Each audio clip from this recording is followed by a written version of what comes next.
Grupo de control.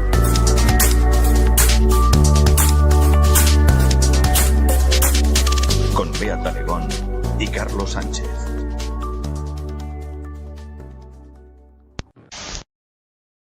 Muy buenos días, muy buenas tardes, muy buenas noches a todos los que nos estáis viendo en directo a esta mañana de viernes. Bueno, pues poneros un café, poneros cómodos, que hoy vamos a tener una conversación interesante, profunda y, bueno, pues una conversación que yo personalmente tenía muchas ganas de tener y me ha surgido así la oportunidad un poco sin quererlo, ¿no? Porque, bueno, ya sabéis que pese a lo que dice nuestra cabecera,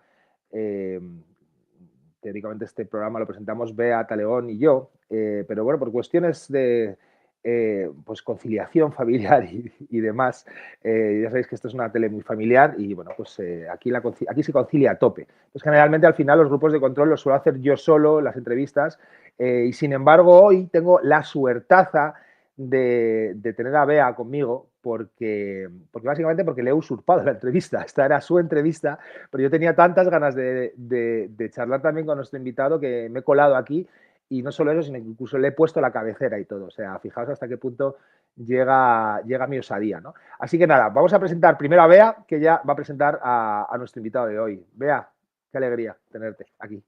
Muy buenos días, Carlos. Muy buenos Muchas días. gracias por habernos dejado el espacio de grupo de control, pero es que el invitado que tenemos hoy no merecía menos. Sabes que llevábamos mucho tiempo estudiando sus trabajos, siguiendo sus reflexiones y que fue precisamente alguien que nos dio una entrevista muy bonita, una alumna suya a la que directamente, gracias a llegar a sus clases, de psicología en la universidad, pues precisamente yo creo que puedo decir, aunque suene así muy rimbombante, pero le salvó la vida. Y precisamente Nagore nos dio una entrevista preciosa, una joven valiente, una joven que nos contó cómo había caído en las manos de un sistema que se esforzaba mucho en aprovechar un momento quizás de debilidad, un momento quizás de confusión, que lo hemos tenido todos en la adolescencia por distintos lados. A cada uno nos daba por una cosa, a uno le daba por ser punky, a otro le daba por ser grunge, a otro le daba por tal, otras pensaban que su cuerpo de verdad que vaya desgracia, ¿no? Yo creo que en la adolescencia, sobre todo las chicas, tenemos unos cambios que decimos, ay Dios mío, de verdad. Bueno, el caso es que Nagore cayó en manos de este profesor, nunca mejor dicho, reflexionó, aprendió, estudió, conoció y se dio cuenta de que nadie nacía en un cuerpo equivocado, que es precisamente la obra que este autor que hoy tenemos hoy aquí, este pensador, este universitario en mayúsculas, publicó, que ha sido perseguida, que ha intentado ser censurada. Ahora nos contará él las situaciones tan rocambolescas que ha vivido un investigador, un docente, por intentar poner sus ideas en un debate que era necesario y debía ser en una sociedad que se dice, repito, democrática. Sin más preámbulos, os voy a decir quién es nuestro invitado, porque hoy nos acompaña una de las voces más autorizadas y a su vez, como os decía, más controvertidas, porque algunos no quieren escuchar o que se escuche lo que él tiene que decir, de la psicología académica española actual. Tenemos hoy con nosotros a José Errasti, profesor titular de Psicología en la Universidad de Oviedo, donde ha desarrollado una extensa carrera docente e investigadora.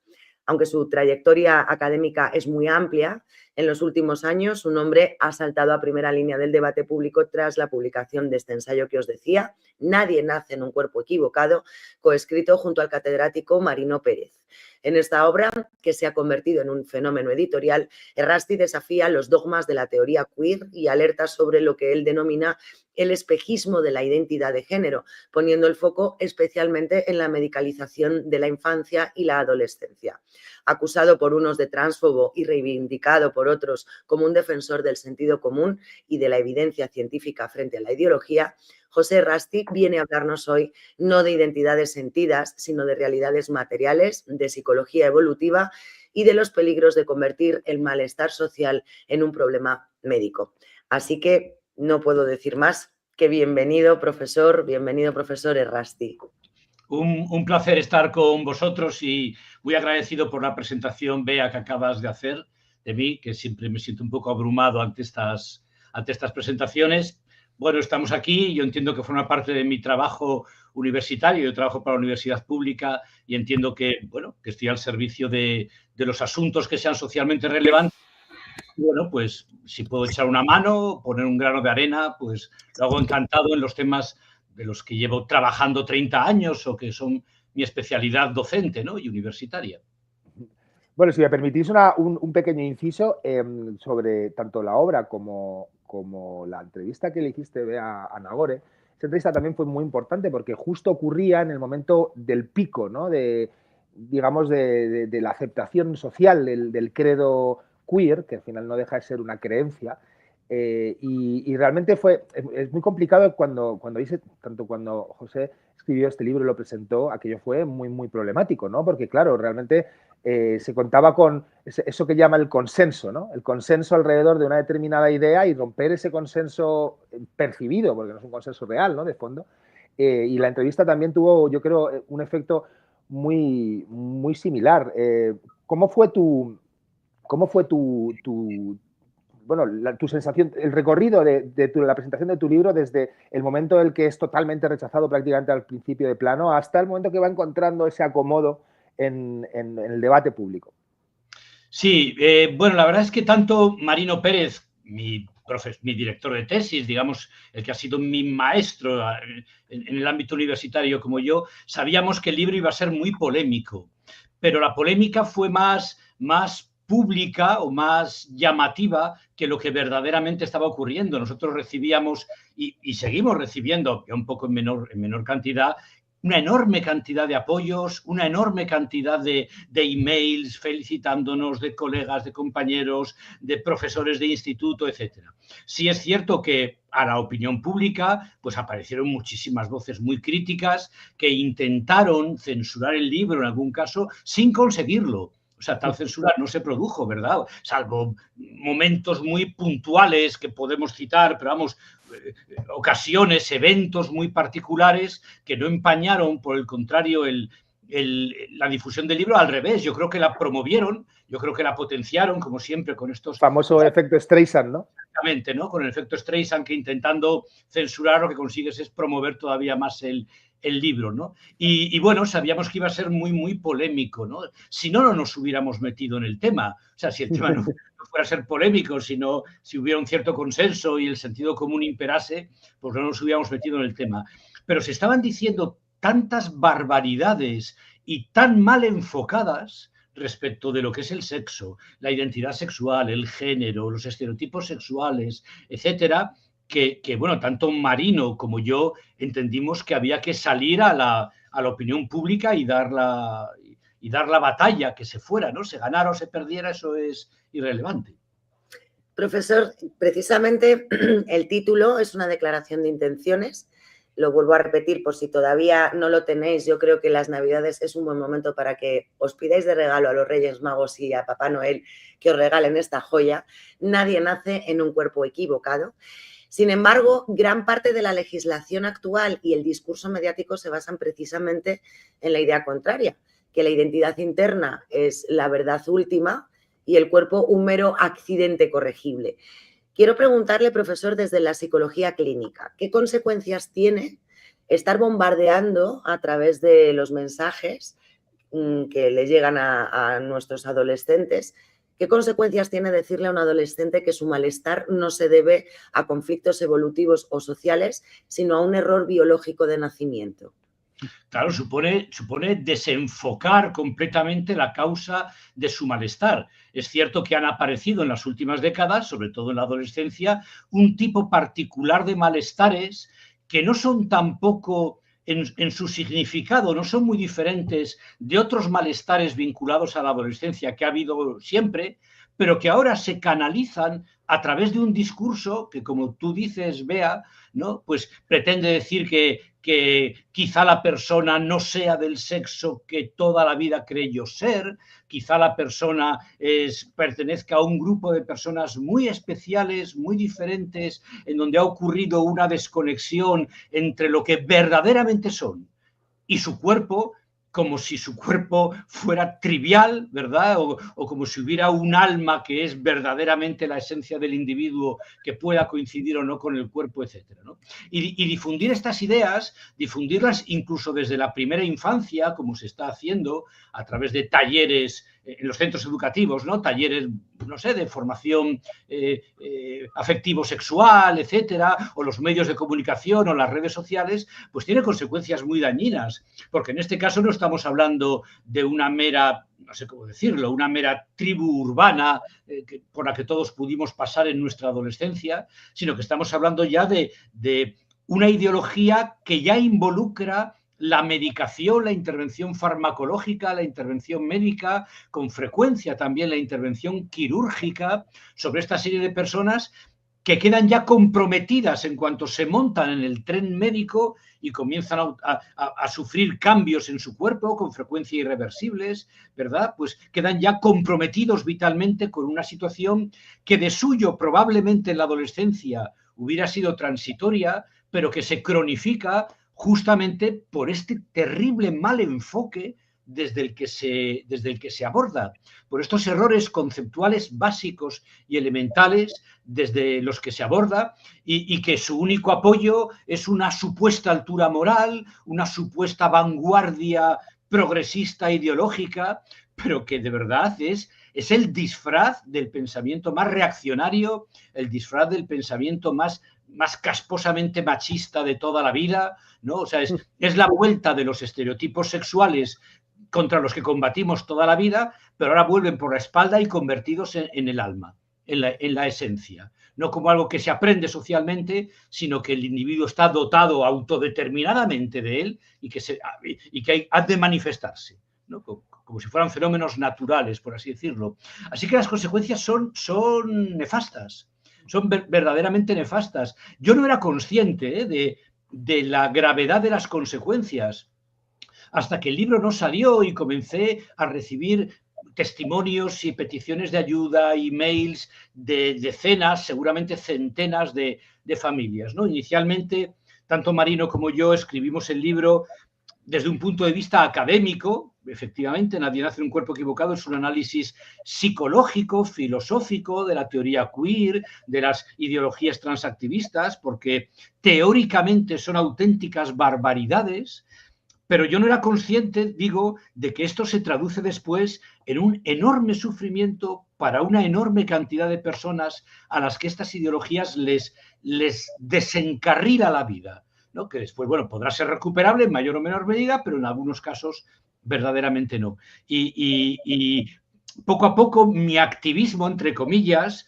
en la promoción del libro, en las charlas que he podido ir dando, ha ido cambiando su motivación. Al principio era una motivación más académica que se fue poco a poco sustituyendo por la indignación de ver los verdaderos daños reales que se estaba creando a los jóvenes, ¿no?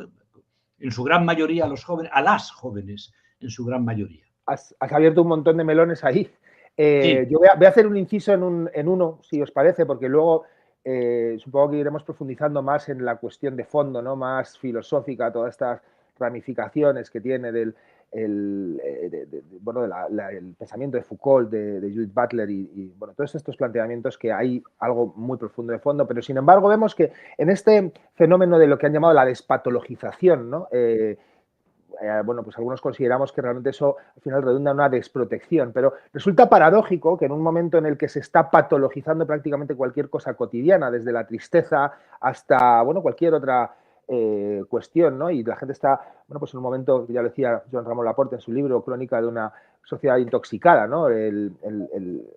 Estamos muy expuestos a fármacos. Sin embargo, aquí también lo que llaman la despatologización es un proceso inverso, ¿no? En el que también al final esa despatologización conlleva, bueno, pues cronificar una condición farmacológica, ¿no? del sujeto, en este caso. Y claro, hemos visto que, bueno, pues que ha habido un aumento exponencial de casos, ¿no? Lo que llaman el efecto llamada, con los beneficios que ello implica, ¿no? ¿Qué input, digamos, has tenido al sacar tu libro de la industria farmacéutica? ¿Has recibido presiones en ese sentido? ¿No las has sentido mucho? ¿Qué percepción tienes de la cuestión farmacológica? Yo particularmente no he tenido ningún contacto, no he tenido ninguna presión, nadie me ha contactado, me ha amenazado, me ha, no sé, de alguna forma presionado desde el mundo de la industria farmacéutica para que moderase mis posturas, ¿no? Respecto del tema de la patologización, aquí habría que distinguir, yo creo que dos niveles diferentes. Es cierto que desde una postura, yo diría, psicológica sensata, que es aquella, bueno, que yo vengo defendiendo en mis clases desde hace 30 años y demás, es muy problemático y yo entiendo que es un grave error considerar que los malestares psicológicos son enfermedades. ¿No? Todos ellos, la ansiedad, la depresión, los trastornos de alimentación, las incomodidades, los sufrimientos psicológicos que tenemos las personas no se entienden bien bajo modelos biomédicos, no se parecen a una gripe, a un cáncer, a una úlcera, a una hipertensión o a una cirrosis, son otro tipo de fenómenos diferentes y ha sido quizá por motivos sociales los que explicaría que de pronto los hayamos entendido desde ópticas médicas. Y en este sentido yo, por supuesto, que defendería que la incomodidad con el sexo que te ha tocado, los deseos de ser del otro sexo, etcétera, no son enfermedades. No, serían malestares, faltaría más, serían problemas. Y subrayo esto porque el hecho de que no sean enfermedades no implica que no sean problemas. Una enfermedad es un tipo muy particular de problema, de trastorno, de naturaleza orgánica, bueno, sistémica o no sistémica, o vinculada a un órgano particular, etcétera. Pero las personas podemos sufrir por muchísimos motivos que no son enfermedades.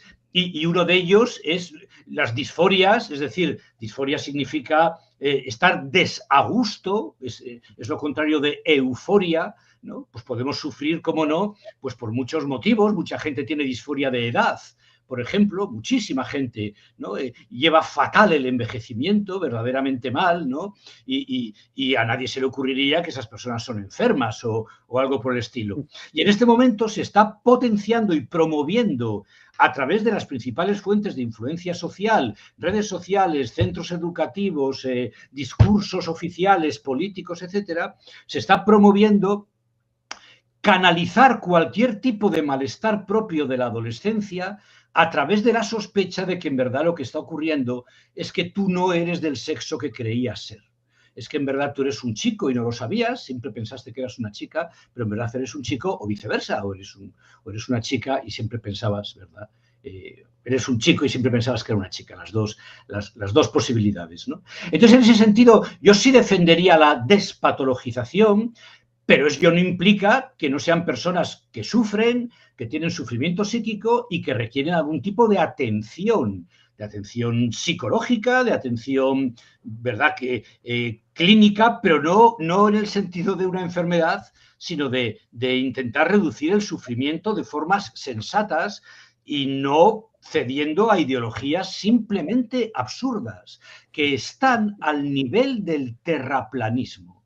Y esto no es una exageración, No. esto no es una forma de hablar. Las tesis acerca de qué es el sexo y qué es el género, que por ejemplo están en la ley trans española o que defenderían ciertos políticos, ¿verdad?, mayoritariamente de izquierdas, aunque no solo de izquierdas, en nuestro país, están al nivel del terraplanismo, y hay que decirlo con estas palabras, porque es una auténtica insensatez que se está colando en el discurso público. Profesor, el fenómeno contagio social es de lo que quiero hablar ahora en esta pregunta, porque las estadísticas nos muestran un aumento explosivo de hasta un 4000% en algunos países de los adolescentes, especialmente en las chicas, que se han estado declarando trans de forma repentina, sobre todo a partir de ese proceso, yo lo llamaría de experimento social, de encerrarnos a todos en casa, de aislarnos, de marcar la distancia social, que no física. Decidieron hablar de distancia social, yo creo que esto es importante. Y yo quiero preguntarle, porque usted ha hablado a menudo del factor contagio social, del rol de las redes sociales, si estamos ante una epidemia real de disforia de género o ante una nueva forma cultural de canalizar otros malestares juveniles, como usted ya estaba apuntando, como puede ser la ansiedad, el autismo no diagnosticado o la presión estética. Y quiero aquí hacer referencia a un estudio precisamente de una pediatra que lo cambió todo en Reino Unido, porque Reino Unido, bueno, esto fue apoteósico, ¿no? La explosión de chicas adolescentes que después de la pandemia trataban de acudir a los servicios de salud y se veían obligadas, entre comillas, porque el sistema estaba así establecido, a acudir a servicios privados, a clínicas privadas que eran las que tenían de alguna manera el monopolio. Y esta pediatra, que consiguió hacer un estudio, explicó perfectamente, por un lado, la influencia de las redes sociales, chavales y chavalas que estaban todo el día con una pantalla en la cara, en casa, encerrados y repitiendo, viendo mensajes que les animaban a plantearse que el problema estaba en su cuerpo. Y luego ella también habló, aunque de esto podemos hablar después si quieres, de cómo toda esta creación de una corriente de opinión y una presión hizo que muchos profesionales de la salud, psicólogos, médicos de familia, tuvieran miedo a decir esto que usted está diciéndonos hoy, porque iban a ser acusados de tránsfobos, que es precisamente esa puerta que abre la propia ley que aquí se ha impuesto para cercenar la profesionalidad, el rigor y la praxis deontológica de los que os dedicáis a la salud. Entonces, ella identificó que los médicos oficiales de la salud pública se autocensuraban por evitar problemas y entonces derivaban a estos jóvenes a los servicios privados, donde ya se dedicaban, por supuesto, a hacer caja, pero que la cola además era tan grande y tan masiva que el tiempo de espera lo que estaba haciendo era destrozar y generar más ansiedad, más angustia, más problemas de salud mental que no se atendían de ninguna manera. ¿Qué piensas sobre este fenómeno del contagio social?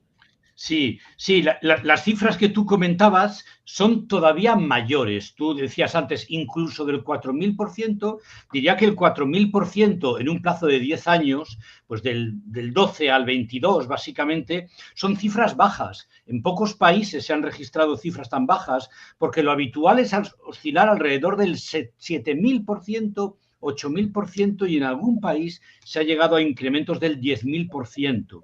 Es decir, se ha multiplicado por 70, por 80 o por 100 el número de casos de personas, mayoritariamente chicas adolescentes, que reclaman algún tipo de intervención médica en su cuerpo, ya que desean cambiar de sexo. Afirman que se identifican como. Es que yo me identifico como varón. Es muy curioso porque en español el verbo identificar siempre se utilizaba con la preposición con. Yo me identifico con mi padre, me identifico con el protagonista de esta novela, me identifico con tal personaje o con que sea, ¿no? Pero a través del inglés, pues se ha implantado la forma identificarse como, que nadie sabe lo que significa, porque no significa absolutamente nada. Y en este sentido, nosotros sí hemos insistido mucho en la idea de contagio social. La idea de contagio social ofende en ocasiones porque da la impresión de que banaliza el problema o lo minimiza o le quita realidad. Parecería que si es un contagio social, una influencia, contagio no en el sentido médico, insisto, sino una influencia social, parecería entonces que estamos ante un tema claramente menor, una moda, dicen a veces, ¿no?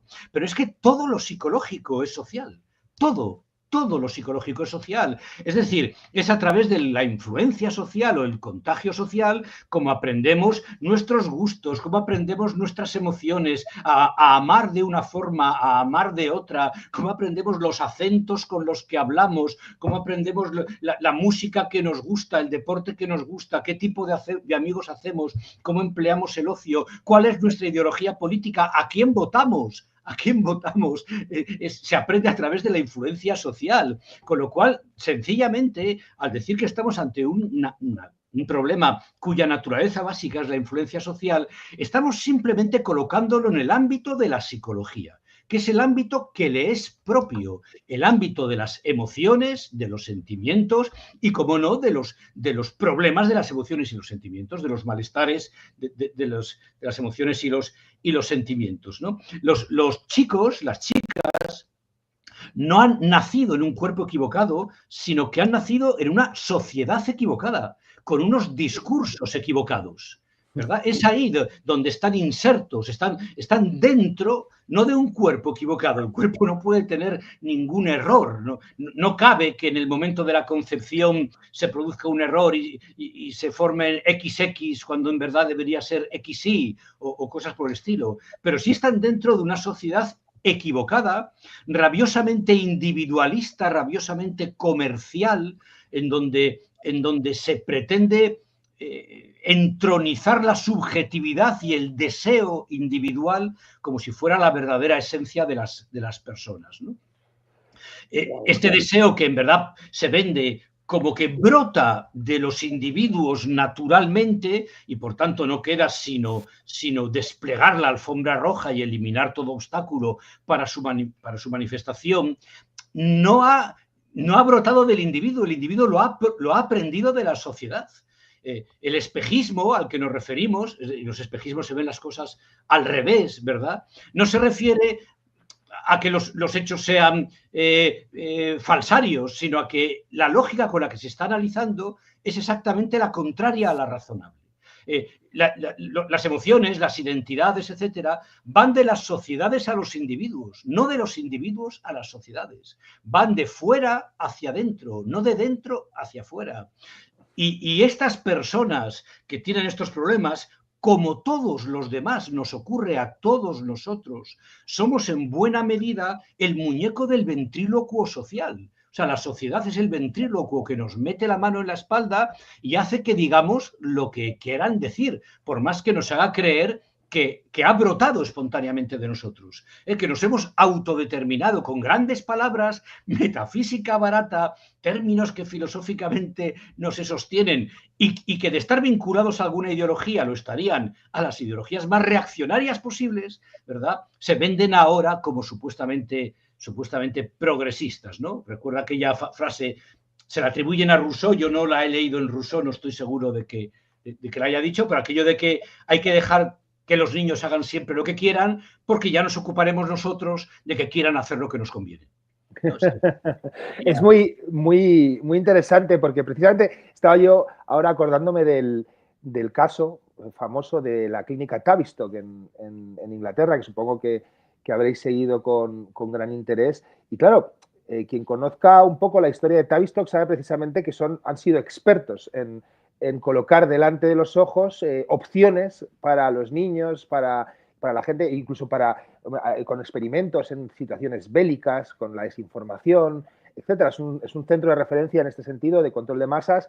No es un secreto, no es un cubículo escondido en algún lugar recóndito, ¿no? Es un centro financiado por los NHS con vínculos con organizaciones globalistas en Estados Unidos y bueno, cuando hacéis vuestra investigación, ¿cuánta influencia de estos grupos de creación de opinión habéis encontrado? ¿Cuáles son los fundamentales?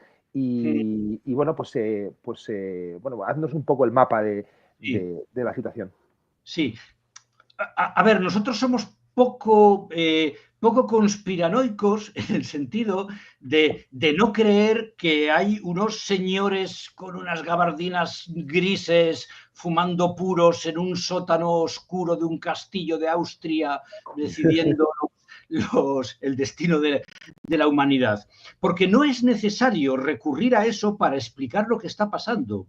El neoliberalismo, en su desarrollo ya más exacerbado, defiende abiertamente que el único criterio de verdad es la subjetividad. Y allá donde ve nichos de mercado, que no lo ve un señor con nombre y apellido, ¿no? Por más que pueda haber señores y señoras con nombre y apellido que se benefician de esto, pero es el caldo social que respiramos en el aire el que nos está indicando pues que nadie puede decirnos lo que somos, que todo brota de nosotros, que yo soy mi único criterio de verdad, que la verdad no existe, como mucho existe mi verdad o tu verdad, pero la realidad es un invento fascista, la realidad, la ciencia, ¿verdad? Son inventos opresivos para mantener oprimidos a la gente. Eso, insisto, no hace falta presuponer un guionista, sino la propia evolución de la estructura económica de las sociedades capitalistas y neoliberales para entender que terminarían dando lugar a este tipo de discursos, ¿no? de adulación permanente del espectador, ¿no? A lo largo de la historia, en diferentes momentos históricos, ha habido diferentes estilos comunicativos que han actuado como patrón de la comunicación global. Y desde la Segunda Guerra Mundial, especialmente, bueno, a partir de los años 70, es la comunicación publicitaria la que se convierte en el patrón de toda forma comunicativa en nuestra sociedad. La comunicación publicitaria se caracteriza por alabar descaradamente y absurdamente al cliente, alabarlo de forma completamente exagerada, en ocasiones grotesca, ¿verdad?, al cliente, para conseguir de esta forma venderle el producto que le queremos vender. La publicidad ya desde los años, no sé, 30 del siglo pasado, no se centra en alabar las virtudes del producto, sino en alabar las virtudes del consumidor, en alabar el ego y el narcisismo del consumidor. Esto lo descubre Edouard Bernays, ¿verdad?, que era sobrino de Freud, cuidado, lo descubre Edouard Bernays cuando se da cuenta de que si yo alabo un producto, bueno, un refresco, pues diciendo que te va a quitar la sed, pues venderé algo ese refresco sin duda, ¿no? Pero porque la sed se calma y yo terminaré no teniendo sed. Pero si por el contrario vendo un refresco diciendo que me va a convertir en una persona especial, que voy a ser del grupo selecto, que voy a tener un gran éxito social, que solamente la gente triunfadora lo bebe, entonces voy a estar comprando muchísimo más ese refresco porque nunca tenemos suficiente narcisismo. Esta es la idea. Yo puedo hartarme de comer, puedo hartarme de beber, puedo hartarme yo qué sé, de otro tipo de placeres sensoriales, pero no puedo hartarme de narcisismo. Nunca va a ocurrir que yo diga, no, por favor, no me sigáis alabando, que ya estoy harto de tanta alabanza, ya no puedo más, ¿verdad?, con tanta alabanza. Y la publicidad se centra en eso. Y a partir del éxito publicitario, este estilo de comunicación por el que el refresco se vende al consumidor, se pasa a las escuelas en donde los maestros tratan a los alumnos de esta forma, al discurso médico donde los médicos tratan a los pacientes, al discurso político, al discurso de los padres con sus hijos, de los curas, no sé, por decir más ejemplos, de los curas con los feligreses, etc. Y hoy en día cualquier conversación pública se basa en la alabanza permanente de la persona que tenemos delante, aunque diga las mayores barbaridades del mundo. Y si ya son niños que supuestamente estarán dotados de una sabiduría atávica, ancestral, absolutamente sólida, natural, etcétera, entonces ya no es que se les alabe, es que directamente los adultos se postran ante la manifestación de la divinidad que los niños encarnan, ¿no? Entonces, ¿hay ingeniería social? Sí.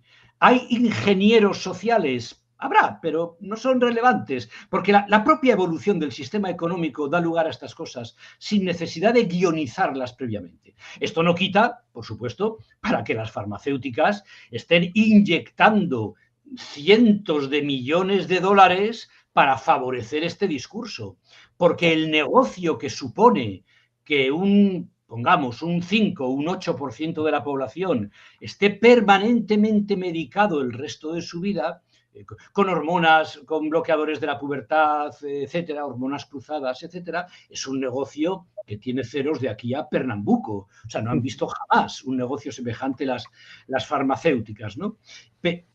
Pero yo creo que reman a favor del viento, que ya de por sí el viento de la estructura social y económica, tal y como la tenemos, en donde ya la dimensión fundamental de la persona en la sociedad actual es la de consumidor, más que la dimensión, pues yo qué sé, laboral, por ejemplo, que pudiera haber sido en otras épocas. Eso ya explicaría que iban a empezar este tipo de discursos muy narcisistas, ¿no?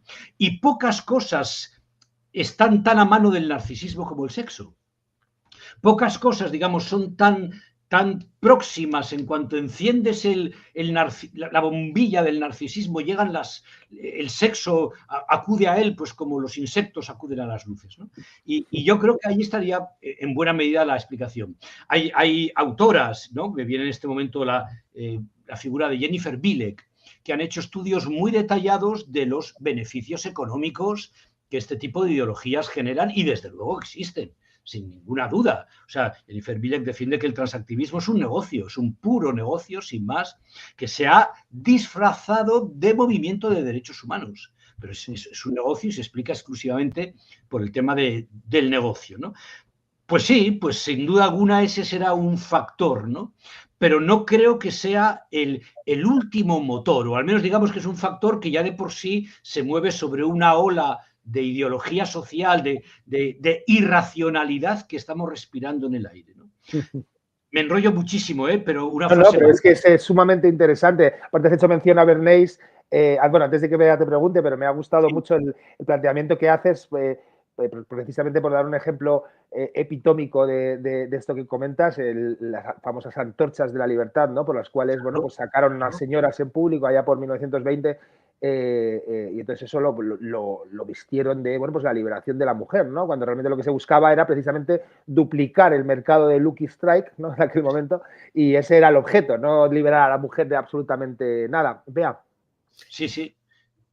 Estamos hablando precisamente del modelo afirmativo, de la insistencia y del machaque, y lo que nos ofrece la teoría presentada por el profesor es la de la prudencia terapéutica. Actualmente el modelo afirmativo está presionando a los profesionales de la salud mental para que validen inmediatamente la autodiagnosis del menor, bajo la amenaza de ser acusados de terapias de conversión.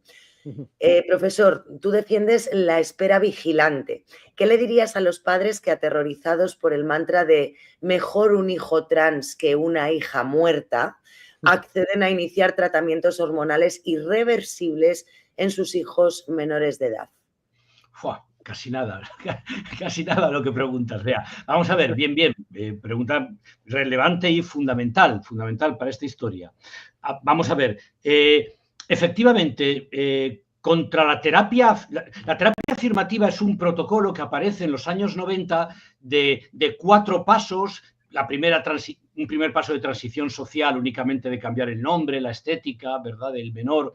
Un segundo paso de bloquearle la pubertad para que la pubertad no aparezca y no se desarrollen los caracteres secundarios sexuales que aparecen en la pubertad. Un tercer paso de hormonas cruzadas, ¿no? Pues bien estrógenos si eres un varón que quiere ser mujer, o bien andrógenos, testosterona, si eres una mujer que quiere ser varón. Y ya por último un cuarto paso dedicado a la cirugía, ¿no? A la cirugía, que a veces se habla de cambio de sexo, pero que obviamente no cambia el sexo. Es una cirugía estética que intenta imitar de forma no funcional los genitales, ¿verdad?, del sexo al que se desea transitar.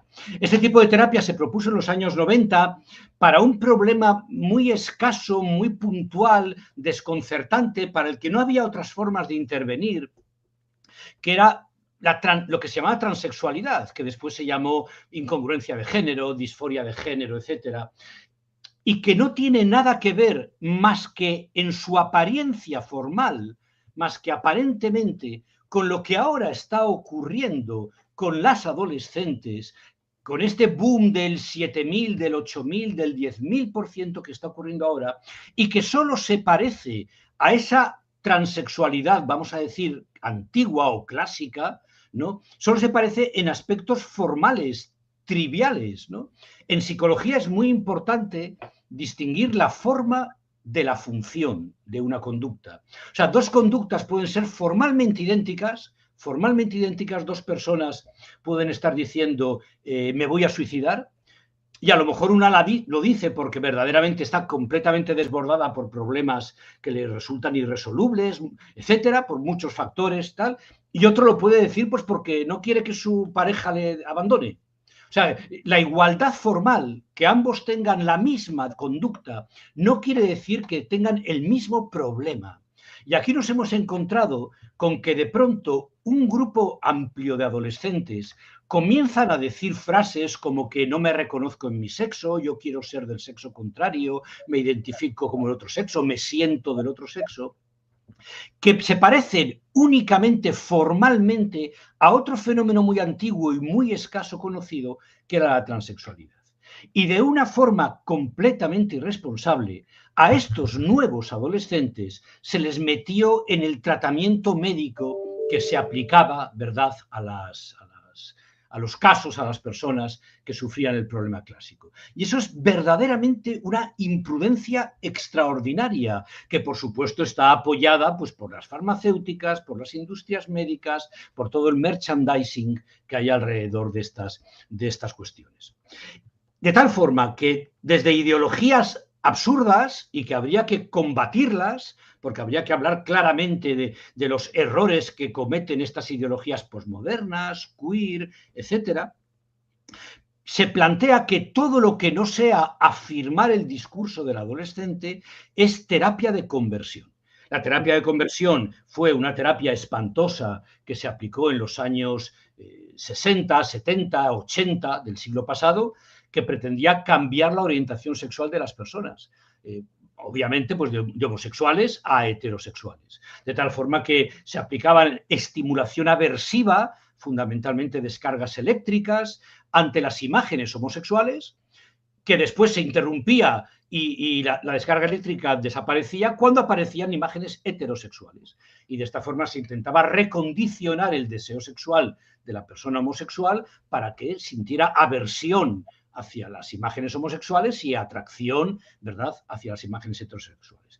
Esta terapia, que ya está prohibidísima con toda la razón del mundo, que en particular las escuelas psicológicas a las cuales yo pertenezco fuimos las punteras, las primeras en denunciarlas y en luchar más intensamente contra ellas, intentan ahora aplicarle la misma etiqueta, terapia de conversión, a terapias meramente de exploración que intentan hablar con la chica, hablar con la adolescente, pues intentar indagar sobre su historia personal, sobre sus fuentes de influencia, sobre sus problemas relacionales, sobre su estructura familiar, para qué le está sirviendo el problema, qué función está cumpliendo, qué se canaliza a través de él, qué otros motivos podrían explicar eso, sin acudir a explicaciones completamente absurdas como es que he nacido en un cuerpo equivocado. De tal forma que bueno, pues que se están utilizando torticeramente estos términos para potenciar una terapia cuyos informes médicos están demostrando cada vez más que no solamente es inocua, sino que es perjudicial para estas chicas y para estos chicos, que es perjudicial para estos adolescentes, ¿no? No sé si me preguntabas algo más, Bea, o algo me decías. Bueno, aparte de esto, que a mí me parece que con esto ya los padres deberían ya hacerse una idea. El suicidio. Déjame hablar del suicidio, por favor. Eso es. Y voy a medir muchísimo mis palabras, porque obviamente, ¿verdad?, estamos ante un tema delicadísimo y con el que hay que medir las palabras con un milímetro muy detallado, ¿no? Vamos a ver.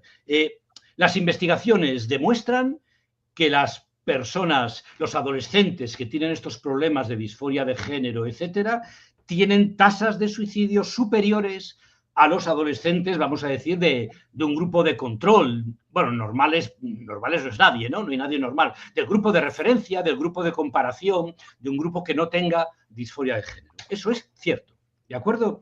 También es cierto que ese incremento en la probabilidad del suicidio no es mayor que el que ocurre ante cualquier otro problema emocional de la adolescencia.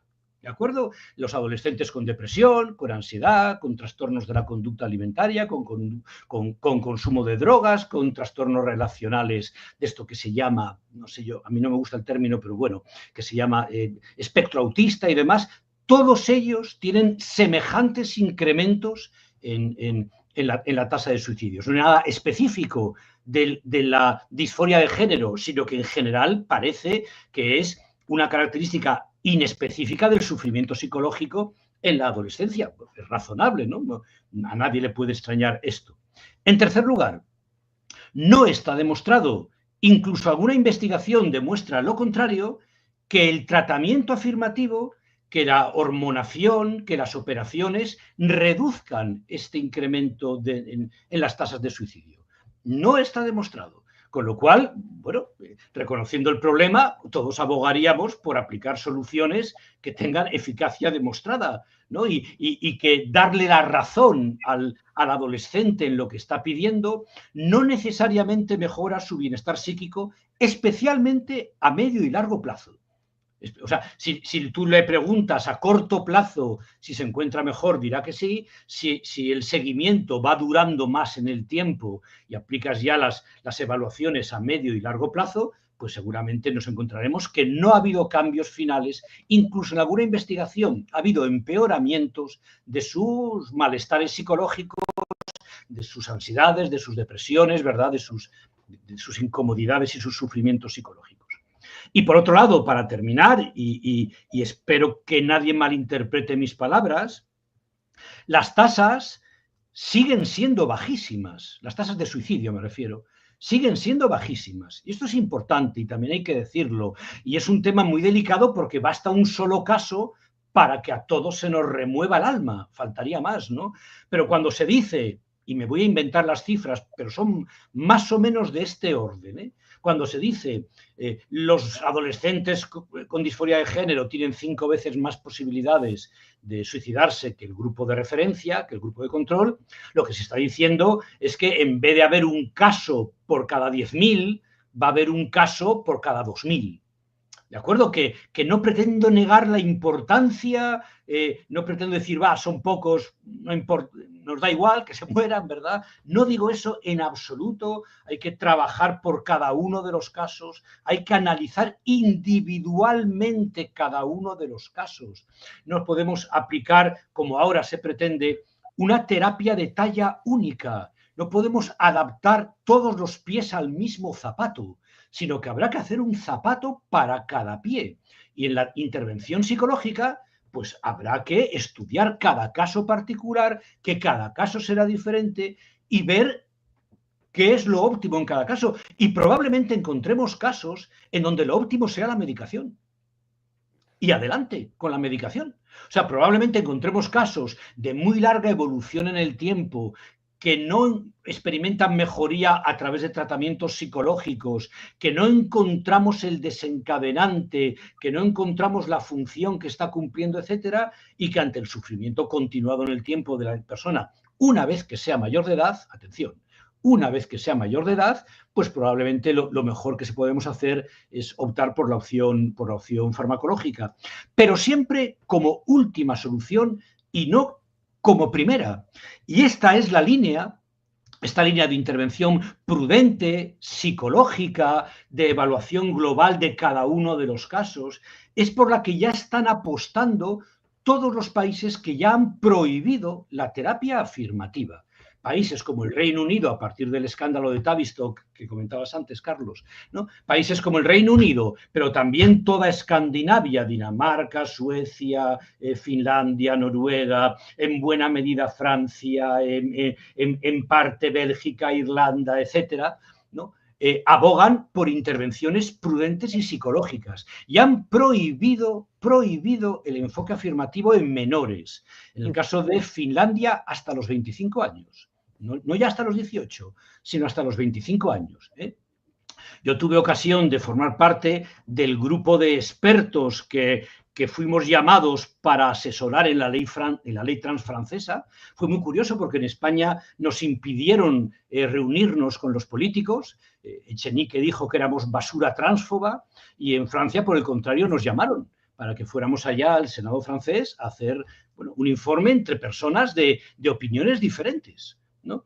Y en Francia lo que se aplica es una intervención yo creo que muy inteligente, según la cual se establece una ventana de 2 años de demora entre el momento en el que el adolescente pide la hormonación y el momento en el que se le concede. Porque se sabe, y todas las investigaciones así lo demuestran, que simplemente con dejar pasar el tiempo y dejar que vaya progresando la adolescencia y los cambios corporales de la adolescencia, reduce muchísimo este problema y hace que el problema desaparezca, pues no sé, en 2/3, por ejemplo, ¿no? De los casos. Pues bien, esta terapia que está prohibida en el Reino Unido, en Suecia, en Francia, en Finlandia, etcétera, en España no es que esté permitida, es que es obligatoria. Esta es la cuestión. No es que sea una terapia más que se le permite, es que es la única obligatoria y están prohibidas todas las demás. Claro, es que hay una cuestión, precisamente reflexionaba sobre la perversión, ¿no? de esa asimilación de las terapias de conversión, ¿no? que se efectuaban, bueno, pues utilizando electroshocks y métodos pues muy, bueno, pues execrables, no nos andemos con paños calientes, ¿no? Pero precisamente lo que comentas de la ley, cómo está redactada, hay una perversión del lenguaje. Una es esta asimilación de las terapias de conversión a prácticamente cualquier acompañamiento, ya no crítico, sino un acompañamiento amplio, ¿no? En el sentido de, bueno, que quizá esa disforia sea síntoma de otras cuestiones que subyacen, etcétera, ¿no? La casuística, bueno, pues es inmensa y es inabarcable. Sin embargo, efectivamente, pues plantean una ley de talla única, ¿no? Que obliga a los profesionales a tener un determinado enfoque. Claro, tú como profesional de la psicología, ¿en qué situación se encuentran los compañeros, ¿no? Que se enfrentan a pues, un régimen sancionador que viene en la ley, que alcanza hasta los 150.000 euros en caso de... Aparte, no solo esta perversión, sino la perversión de lo que se llama la reversión de la carga de la prueba. Claro, no hay una exigencia material de, bueno, pues de afianzar ese cambio de sexo, ¿no? Y simplemente el hecho de que uno lo perciba de tal manera y lo afirme, ¿no? ante el registro civil, bueno, pues eso ya en sí mismo es una verdad absoluta, llegando incluso a generar conflictos dentro de las propias familias, porque claro, incluso un niño con 12 años que decida o que piense que ha nacido en un cuerpo equivocado, en caso de que haya una disputa con los padres, al final es un juez el que tiene que actuar, ¿no? Claro, actuar en base a una ley que tiene unos determinados sesgos, ¿no? Uno de ellos es precisamente el lenguaje. Dentro del colectivo de psicólogos, ¿cómo se está tocando esta cuestión? Porque, claro, es verdaderamente un embudo, ¿no? Hay un problema muy importante a la hora de, pues, prácticamente poner un brete al profesional que se encuentra con un caso de estos, porque no tienes herramientas materiales para actuar, ¿no? ¿Cómo lo está llevando el sector? Claro, tú fíjate que estos chicos, estas chicas que sufren ese tipo de problemas y que verdaderamente lo pasan muy mal, el sufrimiento que tienen es auténticamente real, nadie lo pone en duda, han tenido una desgracia añadida, y es que se han convertido en armas políticas. ¿Quién lo iba a decir? No son armas políticas las personas con depresión, no son armas políticas, no se las tiran los políticos de un partido a otro a la cabeza, pues a las personas que tienen trastorno obsesivo-compulsivo, ¿verdad? Pero, sin embargo, estos chicos, estas chicas, sí se han convertido en armas políticas que se arrojan los políticos a la cabeza. A todos los políticos les importa una mierda seca estas personas. Les importa cero absoluto. Solo les importa el rédito electoral que pueden obtener defendiendo demagógicamente ciertas posturas, ¿verdad?, que suenan bien al espectador, que suenan bien al votante, quizá por cercanía, por aire de familia, porque comparten la música con otro tipo de movimientos reivindicativos y de liberación, como por ejemplo fue todo lo relativo con las personas homosexuales, ¿no? Comparte cierta musiquita, pertenecen al mismo acrónimo LGTBI, y esos son los estrictos motivos, ¿eh? No nos engañemos, a nadie les importan un pito este tipo de personas. Y ante esto, ¿qué hacen los psicólogos? Bueno, pues hacen de todo. Quitémonos de la cabeza la idea de que las ciencias son instituciones puras, limpias, inmaculadas, conocimiento objetivo, etcétera y tal. Para nada. O sea, las ciencias siempre han estado entreveradas, mechadas, como una carne ahora en Navidad, mechadas de aspectos ideológicos por todas partes. Unas más que otras, claro, pues a lo mejor, yo no sé, pues, no sé, la astrofísica, pues a lo mejor menos, ¿verdad?, que la psicología. Pero la psicología en particular siempre ha sido una ideología, perdón, siempre ha sido una disciplina que en buena medida refleja la ideología del momento, que le da una pátina científica, si se quiere, una pátina objetiva, si se quiere, pero que es pura ideología del momento convertida en materia académica o en materia universitaria, ¿no? Y en este sentido, bueno, pues nos encontramos con que hay ciencia, o sea, ninguna ciencia está libre de ideología.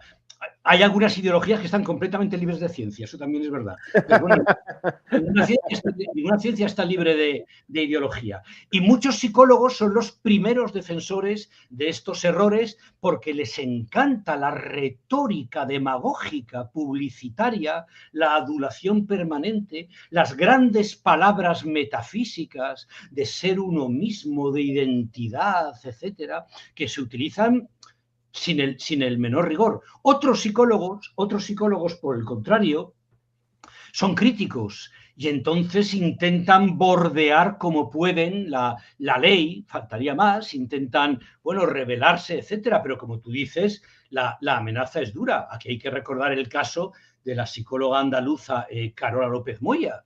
Carola bastó ni siquiera con que interviniera, digamos, en su consulta de ninguna manera, bastó con que tuiteara 4 tweets sensatos acerca de estas cosas para que fuera objeto de una denuncia por parte de una asociación transactivista andaluza, yo no recuerdo ahora el nombre, que amenazaba efectivamente con unas multas, como tú has dicho, de hasta 150.000 euros y la retirada de la licencia para ejercer durante X años, no sé si eran 5 o 10, no sé cuántos. Carola ganó el juicio, o sea, finalmente no sufrió esa condena, pero bueno, el infierno de estar, no sé, un año y medio, el tiempo que haya sido, ¿no?, metido en ese asunto, bueno, arriesgando tu futuro y cosas por el estilo, pues verdaderamente es muy aversivo, ¿no? Daos cuenta que a este tema se le aplica una lógica completamente diferente a la que se aplica a cualquier otro tema. En ningún otro tema se pide al psicólogo que afirme el discurso de la persona que le consulta. Si una persona con anorexia, una chica con anorexia me dice que está absolutamente obesa, aunque pese 35 kilos, 40 kilos, ¿verdad? Yo no estoy obligado a decirle sí, verdaderamente estás obesa, ¿no? Si una persona depresiva muy deprimida me dice que el mundo no tiene sentido, que la vida no tiene sentido, lo que sea, ¿verdad? Yo no estoy obligado a validarle ese discurso. Si una persona con dificultades en las relaciones personales, pues me expresa ciertas ideas acerca del sexo, de las relaciones de pareja, etcétera, yo no estoy obligado a validárselas. Pero sí en este caso, porque se entiende que en este caso la persona está manifestando la voz de una opresión milenaria y que negárselo sería negarle su derecho a vivir. Estas grandes palabras se usan completamente, a todas horas, son desesperantes. O sea, la banalidad de la retórica con la que se manejan estos discursos es auténticamente desesperante y es vergonzosa si tuvieran 2 dedos de vergüenza o si alguna vez en su vida hubieran leído un libro, ¿no? Es decir, se supone que hay una esencia y que, en último término, se supone que la identidad de género es el alma, es la nueva alma, ¿no? Una vez que ya las religiones tradicionales pues, han quedado completamente descartadas, ¿no? del discurso oficial, aparecen religiones de sustitución. Y entonces ahora el alma, lo que tú eres, por encima de cualquier otra cosa, lo que tú eres, ¿sí? Es tu identidad de género. Por encima de que seas español, francés, inglés, trabajador o empresario, ¿verdad? De que seas rico o pobre, de que seas del Sporting o del Oviedo, ¿verdad? Independientemente de lo que seas, tu auténtica esencia es tu identidad de género. Todo lo demás son accidentes. Y por tanto, claro, hay que validarte lo que tú digas porque está hablando tu auténtico yo. O sea, para mí, que ya os decía al principio que yo vengo de la academia, que yo me metí en esto por temas básicamente académicos y que llevo 30 años triturando toda esta retórica individualista, toda esta retórica reaccionaria, neoliberal, ¿no? Para mí esto es, o sea, me enfada mucho y hace que salga al debate público a contar estas cosas, ¿no? Me ha recordado, vea, no te doy, es un pequeño inciso, pero me ha recordado mucho precisamente a una conferencia que vi a Martín Rothblatt, que Martín Rothblatt es una de las grandes, bueno, o uno de los grandes promotores de toda esta idea de que el transgenerismo pues, se conecta con el transhumanismo, ¿no? Esta construcción de uno mismo, y precisamente en esa conferencia, una charla TED que daba, ella hacía referencia a que su alma se sentía mujer, ¿no? Su alma. Claro, sí. El alma es un concepto realmente muy vaporoso, ¿no? Cada cual puede entenderlo de una manera diferente. Vea. Yo, que estoy disfrutando, como podéis imaginaros, aquí tomando notas y disfrutando, porque además tengo que decirlo, cuando se nota, cuando tenemos la suerte de estar con un docente, y nos pasa lo mismo con el profesor Harrington, cada vez que tenemos una sesión con él, es recuperar mi etapa de universidad, ese placer, de verdad que en ese momento ya lo sentía así, pero ahora más, el estar apuntando, tomando notas, es un aprendizaje maravilloso. Y para terminar, porque no quiero robarte más tiempo, profesor, pero sí me encantaría poder contar contigo y tenerte cerca, porque es de verdad... Siempre que queráis, yo encantado. En este mundo donde cuesta tanto trabajo quitar el ruido del medio y entrar en la sensación de una aula universitaria, de la sabiduría, de aportar datos, de plantear ideas. Yo precisamente la última pregunta, profesor, la tengo reservada para esto, para el clima de silencio en la universidad y también en la ciencia, porque ha sufrido intentos de boicot y de cancelación, si no me equivoco, en la propia universidad por exponer estas ideas. Y a mí me gustaría saber en qué estado se encuentra la libertad de cátedra y el debate científico en España respecto a este tema, y si tienen miedo tus colegas psicólogos, psiquiatras, endocrinos, de alzar la voz contra protocolos que quizás consideran imprudentes por temor a ser señalados social y profesionalmente, como decía Carlos, con unas multas astronómicas, pero también especialmente en el ámbito universitario, que se supone que la libertad de cátedra precisamente lo que tiene que forzar es que aparezcan discursos opuestos, discursos diversos para generar lo que es la universidad en su propio nombre, ¿no? Un universo de conocimiento para intentar llegar a esa verdad de la que antes hablábamos, ¿no? Que la verdad se llega, yo en mi opinión, desde muchos caminos, desde muchos puntos de vista y para poder ser más eficaces, ¿no? ¿Cuál es tu valoración al respecto del mundo universitario? A ver, yo particular en mi universidad no he tenido ningún problema, todo lo contrario. Yo creo que vamos, yo siento que este tema ha sido acogido con bastante simpatía hacia mí, ¿no? Soy de una universidad pequeña, es cierto, de una provincia.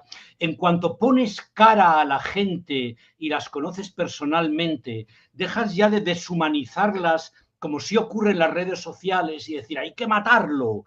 No, pero una vez que ya lo conoces y que sabes y lo has tratado y has interaccionado con él como una persona, ya todo se vuelve mucho más sensato.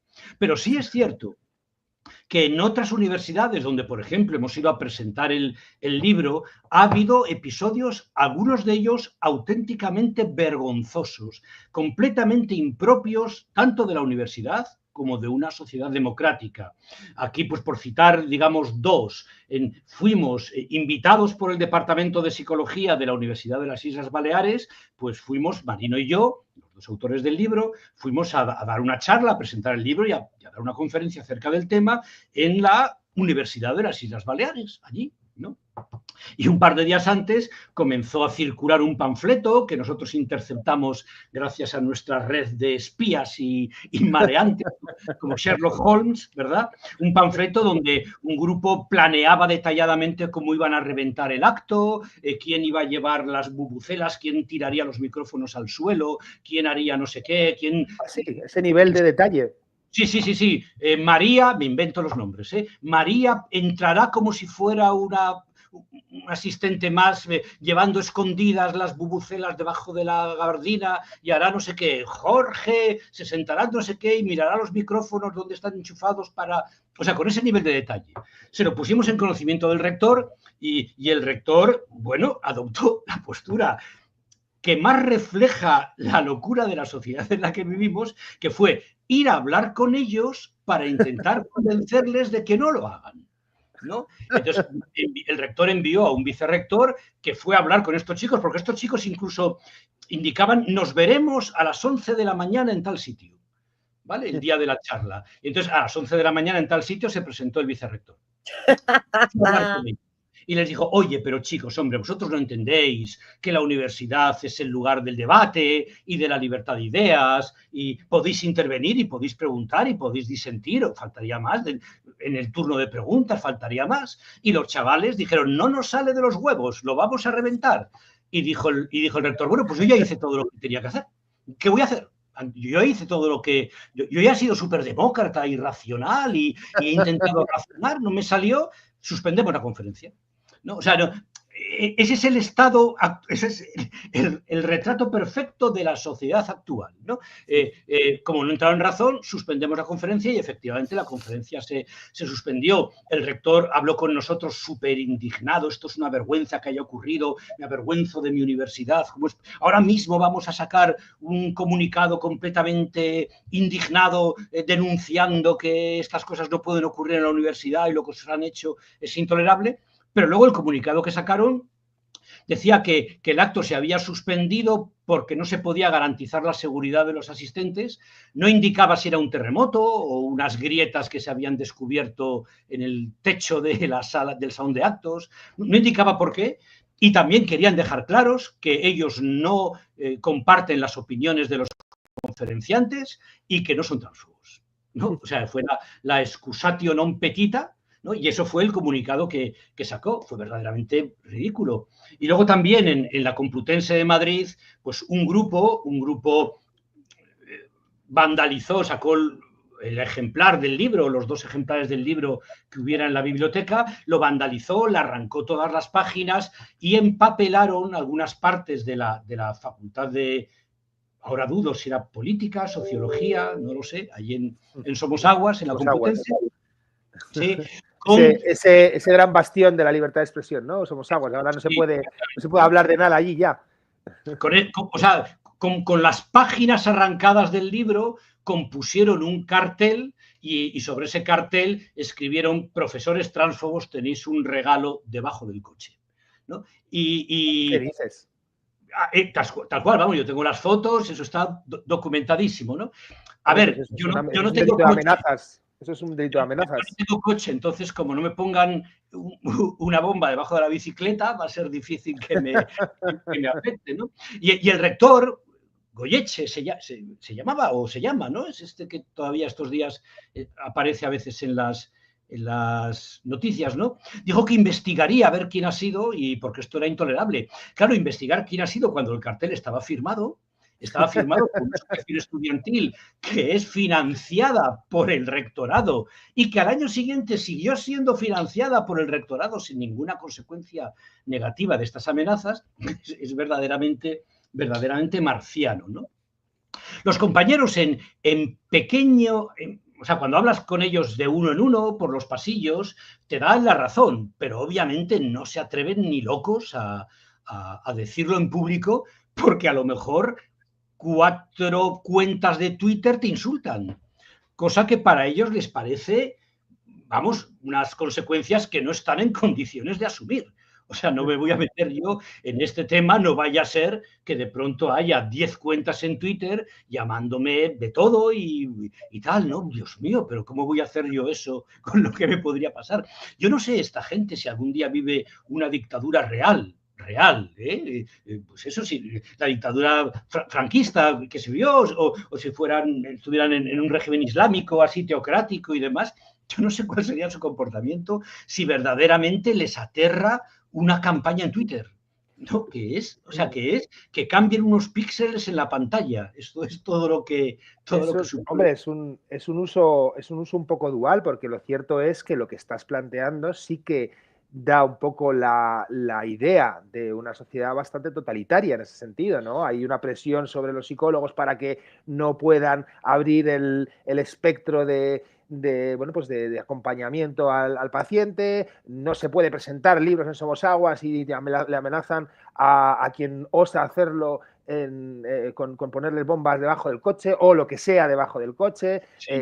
Da la sensación de que se está permitiendo, incluso financiando, que haya determinados grupos de presión, ¿no? Que se empiezan a parecer ciertamente a la Joy Division o las juventudes hitlerianas, ¿no? Entonces, yo creo que sí que vivimos en un estado ciertamente, en el sentido, bastante totalitario. Bueno, el libro está en las tiendas, ¿eh? La gente lo puede comprar. Yo estoy aquí hablando con vosotros, lo vais a colgar os está colgando ya en las redes sociales. Sí, podría ser peor, ¿no? Podría ser peor. Sí, esto no es una dictadura. Esto no es una dictadura, ¿no? Pero sí es cierto que hay ciertos ramalazos autoritarios, bueno, que es sorprendente que la gente no quiera, o sea, le dé miedo la dictadura social de las redes sociales y demás, ¿no? A mí hay una cosa, me pasó hace 2 semanas, no más, en un debate que estaba teniendo con unas personas que no opinaban como yo en Argentina. Era un debate así online también en Argentina. Yo estaba exponiendo los datos de las investigaciones que demuestran que la intervención médica sobre los menores, sobre los niños que afirman ser del otro sexo, tiene graves efectos secundarios y consecuencias médicas negativas, ¿no? Y entonces uno con los que debatía decía, pero es que eso no es lo importante es depende de las consecuencias. Si ese discurso beneficia o no a la extrema derecha. O sea, ante datos que dicen estamos envenenando a los niños y tal hormona que se les está dando provoca osteoporosis y están apareciendo casos de osteoporosis en chicas de 20 años con perfiles óseos que no se veían nunca más que en mujeres a lo mejor de 60 años, por ejemplo, ante una investigación de ese tipo, alguien dice, ya, pero es que decir eso beneficia a la extrema derecha. Hay que callarse. Es marciano, es absolutamente extravagante estas cosas que están pasando. Y es cierto que a mí ya me han invitado, termino ya con esto, me han invitado ya a 2 o 3 congresos médicos, personas valientes, o sea, médicos valientes, organizadores valientes, me han invitado a 2 o 3 congresos médicos donde he podido hablar con total libertad y en donde yo, desde luego, he sentido que el discurso que contaba era mayoritariamente aceptado, salvo por las personas tan hiperideologizadas que en esto ven la ocasión de ser guays. O sea, en este tema lo utilizan y ven la ocasión de ser los más guays, los más progres, los más no sé qué, porque no les toca a ellos directamente, y entonces fíjate qué persona tan maravillosa soy y qué avanzado estoy, ¿no? Y quitando esas personas, que muy malos profesionales, entiendo yo, que deberán ser, muy buena parte de los médicos que me escuchaban, pues asentían y entendían que sí, que estaba pasando algo muy raro. Para cosas así, cosas veredes, querido Sancho, yo ayer iba escuchando una tertulia cuando iba hacia Horizonte de Radio Nacional, donde estaban analizando la explosión del cuarto caso, el cuarto toro de la tarde, si se puede decir, cuando dimitía Javier Izquierdo del Senado, porque también sobrevolaba sobre la sospecha de casos de abusos sexuales, y me quedé alucinada cuando escuché una conversación, un razonamiento de unos de los contertulios diciendo que él consideraba que el negacionismo machista de Vox era el culpable de haber generado esta cultura interna dentro del PSOE. O sea, yo iba en el coche y ya no me podía creer, digo, pero vamos a ver. El machismo y la atrocidad de comportamiento era muchísimo anterior dentro del Partido Socialista, incluso a la propia existencia de Vox. O sea, es y del más, Partido Socialista, incluso, te diría. No, y diría, en fin, para terminar, profesor, y para despedirme, quiero compartir aquí esta noticia que salía la semana pasada, porque en Reino Unido están, no sé si describirlo como bailando el breaking dance o el cruzadito o como queramos llamarlo, pero nada más y nada menos que el Labour Party, que es una organización hermana del Partido Socialista, que forma parte de esa sección ideológica progresista y súper de una altura moral, por supuesto, y de que ellos saben pensar bien, mientras todos los que no piensen como ellos, pues son, por supuestamente, escoria fascista y de la extrema derecha. O sea, da igual que uno da lo mismo. En el momento en que les lleves la contraria, pues absolutamente pasas a estar en el lado de la extrema derecha.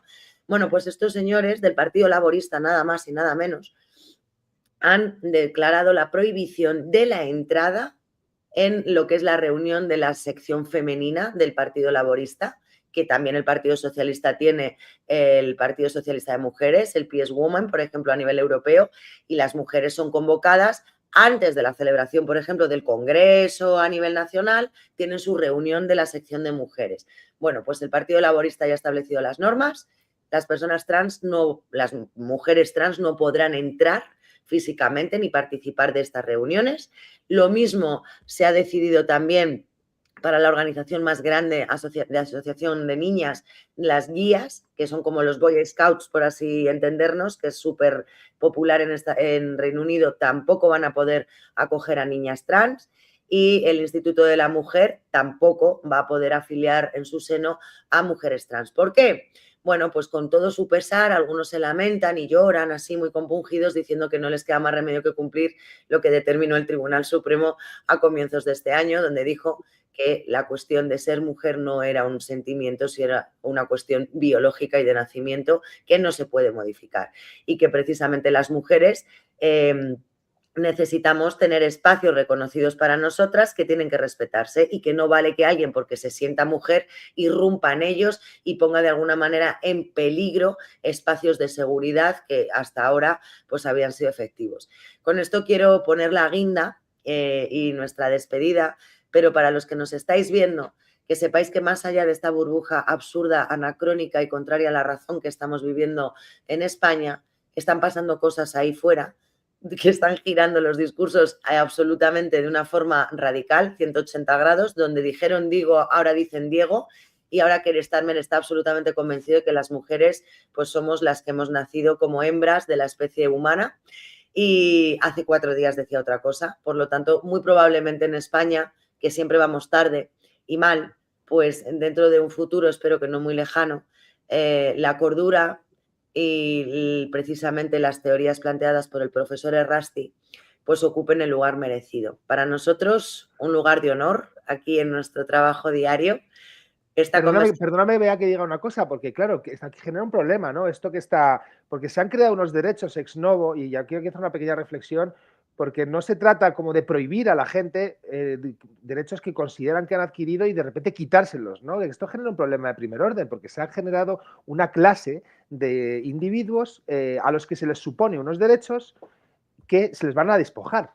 Y entonces esto es muy problemático. Yo querría reflexionar sobre esto, porque simplemente volviendo al estadio anterior no resolvemos el problema. Ahora hemos creado 2 problemas, ¿no? Eso, yo quería hacer ese pequeño inciso porque, claro, toda esta gente que de repente durante un cierto tiempo han visto que la consideración social que tenían, incluso el estatus en según qué organizaciones, de repente le va a ser despojado, va a generar un problema de primer orden, ¿no? Ya hemos visto cómo algunos movimientos transactivistas están derivando hacia una cierta violencia que se puede incluso utilizar por planteamientos políticos contrarios, ¿no? Hemos visto cómo el presidente Trump ha señalado a organizaciones transactivistas, ¿no? El famoso famoso móvil del asesinato de Charlie Kirk, de la pareja trans. O sea, ya empieza a haber en el ambiente una sensación de que el transactivismo se puede convertir incluso, aventurando no demasiado, en una suerte de nuevo terrorismo. Es que es una cuestión que verdaderamente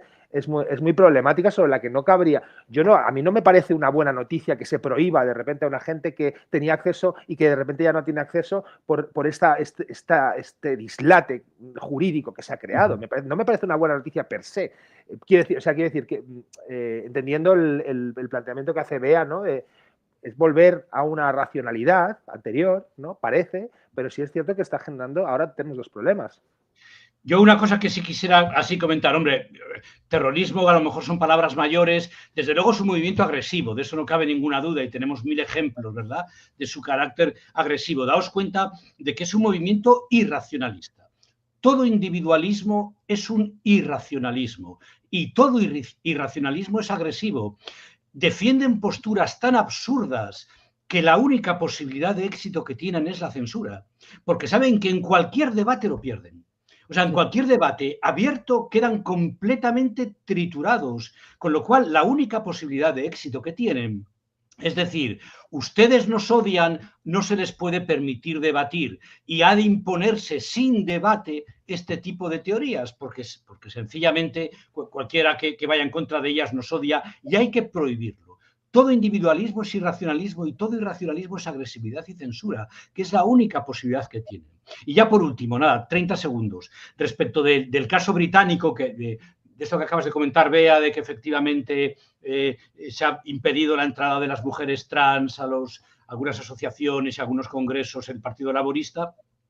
Aquí es de justicia también reconocer la inmensa labor que están haciendo las feministas, ¿verdad? Han sido las feministas, en particular las feministas escocesas, aquellas que se partieron la cara ahí luchando, que presentaron los recursos ante los tribunales competentes, supremos, etcétera, y que finalmente pues han ganado el caso, haciendo que en los aspectos legales en el Reino Unido ser mujer se refiera a la realidad biológica, ¿no? Mientras muchísimos otros colectivos, pues no sé, eso, profesionales, médicos, psicólogos, lo que sea, pues miran para otro lado, se ponen de perfil, etcétera. Las feministas radicales llamadas, desde luego nada que ver con Irene Montero ni con la ministra de Igualdad actual, no. Nada que ver, cuando digo feministas lo digo de verdad, no digo estas parodias que encontramos en el PSOE. Como María, la que vimos anoche en Horizonte, esa sí que es una mujer feminista. Exactamente, sí. Esas han hecho una labor verdaderamente encomiable respecto de ese tema. Pues muy interesante. La verdad que ha sido para mí un verdadero placer, un verdadero estímulo para las neuronas, que hoy las tenemos algunos, la verdad que bajo mínimos, y a pesar de no haber dormido, de verdad has conseguido tenerme absolutamente entregada, atenta, y sé que los que nos están viendo, ahora mismo contamos aquí con más de 1000 personas conectadas en directo, estáis disfrutando. Exactamente 1049 en este instante. Madre mía, no pensé. Pues, 1050, según lo voy diciendo, 1051, vamos subiendo. ¿Sí?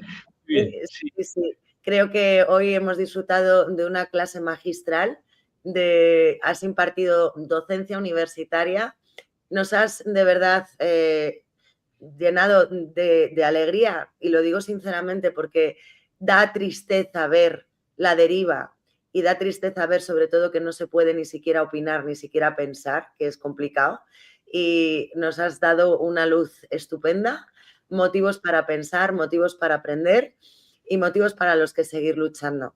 Profesor, muchísimas gracias de corazón, no solo por esto, sino por todo.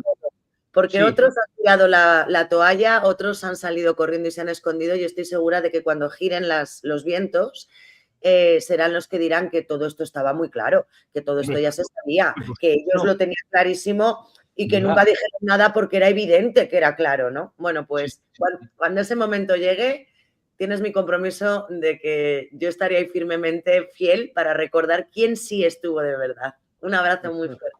Pues muchísimas gracias, Bea y Carlos. Muchas gracias. Muchas gracias, José. Nos vemos pronto.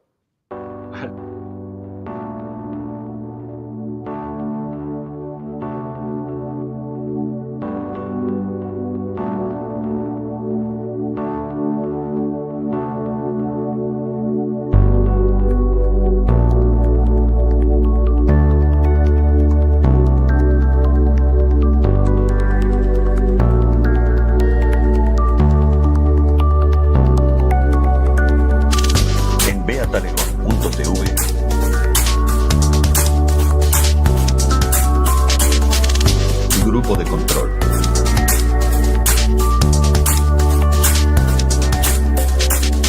Con Bea Talegón y Carlos Sánchez.